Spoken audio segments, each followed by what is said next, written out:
gimana? Ini ada data yang perlu saya tanyakan, bisa ke ruangan saya sekarang?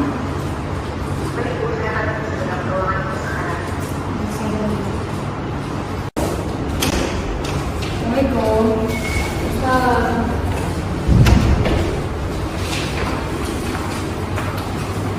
Selamat pagi Bu.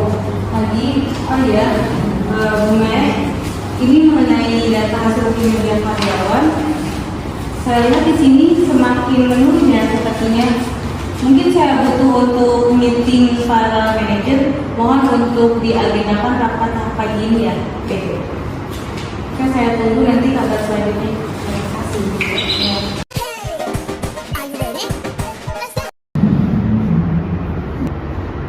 Halo, selamat pagi Bu. Ini kita sudah berkumpul di aula perusahaan untuk meeting. Kita tunggu Bu. Baik, terima kasih.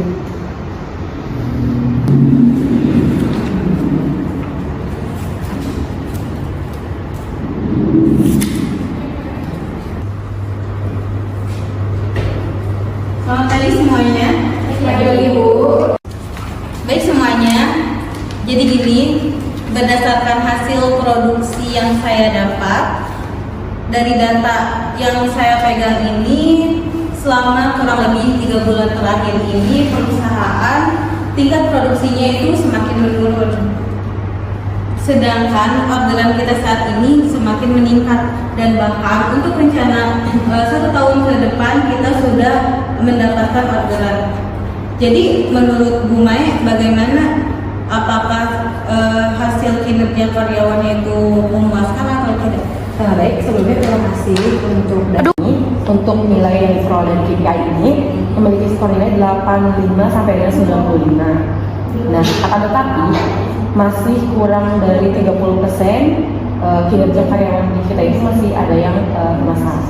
Mungkin sekian, nanti Ibu bisa perbaiki atau kita urutkan lagi bersama para staf yang lainnya. Terima kasih. Baik, menurut pemaparan yang Ibu Mei jelaskan, ada sekitar 30% karyawan yang masih memiliki kinerja rendah. Menurut saya kemungkinan 30% itu dapat mempengaruhi seluruh karyawan karena mereka berada pada lingkungan yang sama. Nah, menurut saya pribadi, kita perlu nggak sih untuk mengadakan pelatihan bagi karyawan yang kinerjanya masih di 30% itu? Kira-kira bagaimana Bu Adet, apakah perlu kita melakukan pelatihan atau tidak? Baik, terima kasih sebelumnya. Menurut saya perlu ya, terlebih untuk meningkatkan produktivitas tuh harus menyesuaikan pekerjaan dan skill karyawan. Terus tersedianya fasilitas yang mendukung, rekrutmen itu kita harus mempertimbangkan ya. Untuk lebih jelasnya bisa dijelaskan oleh Ibu Sophie mengenai pelatihan, bagaimana Ibu Sophie pendapatnya di lapangan.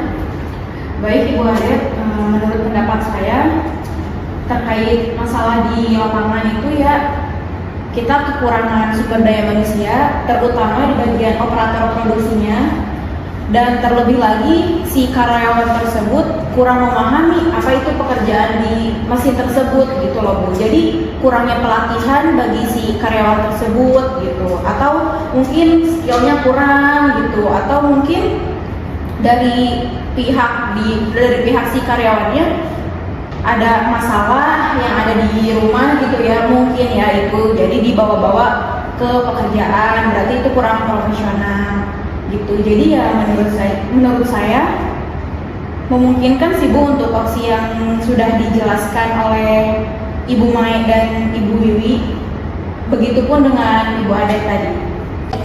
Baik, kalau saya menjawab untuk yang tadi Ibu Sowi paparkan, kebetulan kalau misalnya untuk dari penilaian dari KPI yang saya ketahui juga, untuk dari si skornya ini kan masih rendah, jadi sebenarnya pelatihan itu dan keterampilan itu perlu ditingkatkan lagi. Oke, baik, nanti Ibu Maya tolong diagendakan atau direncanakan mengenai pelatihan apa saja dan siapa saja yang akan mengikuti pelatihannya. Sebelumnya Ibu Reni, tolong nanti direncanakan untuk anggaran biaya pelatihannya ya. Tapi sebelumnya boleh saya tahu untuk kondisi keuangan kita selama 3 bulan ini seperti apa? Baik Bu, untuk kondisi keuangan kita selama 6 bulan terakhir ini cukup waktu ya Bu. Dan sudah 3 bulan terakhir ini kita hanya mendapatkan profit sekitar 70% dari profit yang biasanya kita capai setiap bulannya. Dan sedangkan pengeluaran kita setiap bulan ini semakin meningkat karena banyak produk yang cacat yang dihasilkan dari produksi yang menyebabkan banyak biaya yang dikeluarkan dari luar perencanaan perusahaan. Seperti itu Bu kira-kira masalah keuangan kita. Wah, kondisi keuangan kita cukup menurun ya, dengan kondisi kinerja karyawan juga yang kurang baik.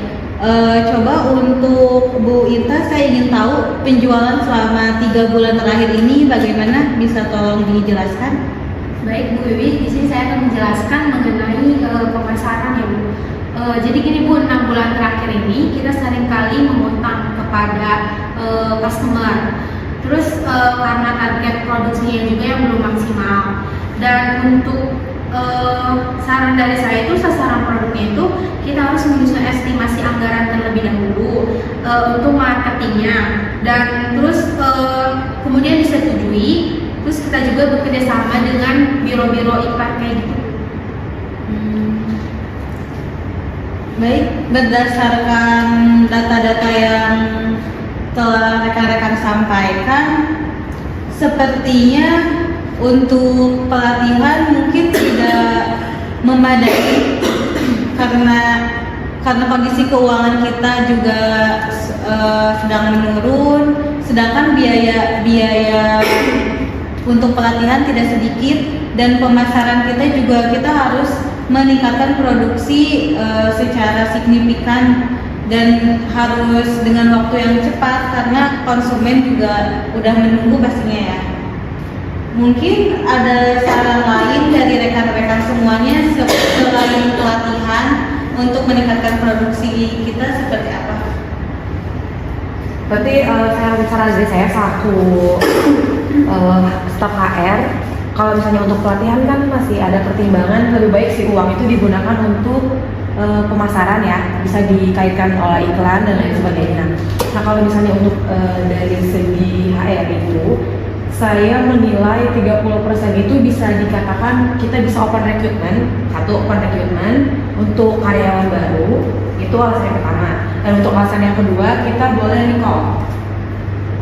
Itu sih paling dari saya sarannya. Untuk rekan-rekan gimana? Melihat dari keuangan kita, pemasaran kita. Baik Bu Adet, menurut saya hasil survei di lapangan kemarin, saya membutuhkan karyawan ya maksimal 15 atau 20 orangan. Tetapi saya masih bingung nih Bu, di antara merecall karyawan atau rekrut karyawan baru, itu menurut Bu Adet gimana ya? Saran saya recall ya. Kenapa recall? Pertama, dia sudah berpengalaman, dia tahu semua proses. Yang kedua, kita sedikit waktu buat mengadakan training. Selebihnya bagaimana? Tambahan untuk dari HR, kalau misalnya emang kita mau rekrut dari karyawan lama atau recall, itu nanti ada permasalahan dari karyawannya nggak ya? Maksudnya humanity-nya itu dia ngerasa kayak gue udah pernah nih di perusahaan ini, misalnya nanti dia ngerasa kayak di sini ini udah bisa dan takutnya nanti malah berpengaruh ke karyawan selanjutnya, misalnya karyawan lainnya, dan nanti muncul masalah baru. Nah menurut teman-teman gimana kalau misalnya untuk recall? Itu kan pertimbangannya. Nah kalau misalnya untuk karyawan baru, kan di SOP juga sudah dijelaskan kan, kalau misalnya untuk training itu 2 minggu kita maksimalkan, baru kita lepas untuk karyawan itu memegang mesin dan ikut aktivitas di produksi yang kita perlukan itu. Kalau pertimbangan dari saya, kalau misalnya emang recall kira-kira berpengaruh atau membuat masalah baru atau tidak, itu yang pertama. Nah kalau misalnya untuk karyawan baru, kalau misalnya pelatihan kan, maksudnya kalau misalnya untuk training kan emang sudah ada di jadwal, sudah ada di SOP, itu tinggal menyesuaikan bagaimana si karyawannya. Dan itu memang salah satu tugas saya untuk rekrut karyawan yang semaksimal mungkin berkontribusi besar terhadap perusahaan kita ini. Mungkin itu saja dari saya. Untuk yang lain bagaimana? Saya setuju sih pendapat Bu Mae karena kan kalau misalkan karyawan baru tuh semangatnya tuh pasti masih semangatnya gitu ya. Jadi kemungkinan untuk absensinya jelek itu kan masih minim gitu ya. Sedangkan untuk kita pemanggilan karyawan lama itu bisa jadi orang itu ngerasa sangat dibutuhkan sekali, jadi seakan-akan nanti kinerjanya juga akan sama saja, bahkan menurun gitu. Jadi bagaimana untuk rekan-rekan yang lain, apakah ada pendapat lain? Paling nanti dari HR, saya Baik, berdasarkan keputusan yang saya peroleh, kita sepakat ya untuk merekrut karyawan baru. Bu Mae, tolong ya nanti diagendakan untuk perekrutannya seperti apa, dan tolong disebarkan informasinya mengenai lowongan pekerjaan yang kita butuhkan.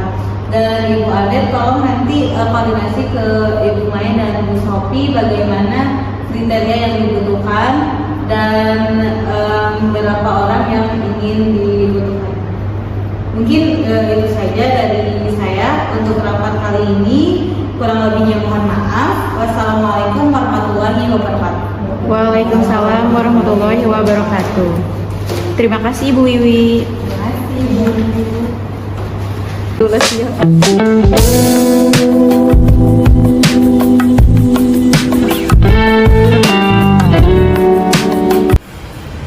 Kenapa lagi sedih? Ya nih lagi cari-cari loker. Oh iya, kebetulan nih ada info lokal dari website PT Indonesia Sejahtera. Coba aja dulu, kali aja cocok. Kira-kira masuk nggak ya dengan umur saya yang segini? Bisa dong, harus yakin. Itu lamarnya langsung atau melalui online ya? Online kan lewat website.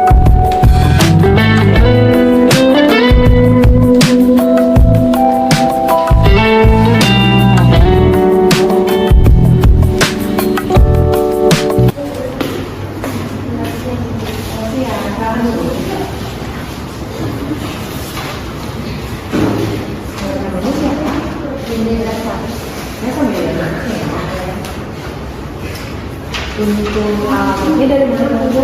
Dari rekomendasi Untuk pengalaman kerja? kebetulan saya masih kerja. Oh betul. Iya betul. Kalau misalnya informasi, kamu tahu perusahaan yang mau dari mana? Dari website. Oh dari website. Oke, nanti paling untuk informasi selanjutnya saya konfirmasi lagi nanti via WhatsApp atau di telepon. Nanti kamu boleh konfirmasi kembali. Terima kasih. Halo, selamat pagi. Dengan saudara Putri, kami dari PT Indonesia Sejahtera sudah ada konfirmasi untuk Putri lulus dari tahap interview. Ayo pada masuk. Selamat pagi Ibu Vicky dan Ibu Uci. Saya di sini membawa karyawan baru untuk ditempatkan di operator produksi yang kemarin sudah disepakati bersama. Jadi mohon bimbingannya ya untuk para karyawan baru. Nanti kalian sudah saya serahkan kepada leader dan ini leader-leader kalian. Silakan mulai dari sekarang selamat bergabung di PT Indonesia Sejahtera.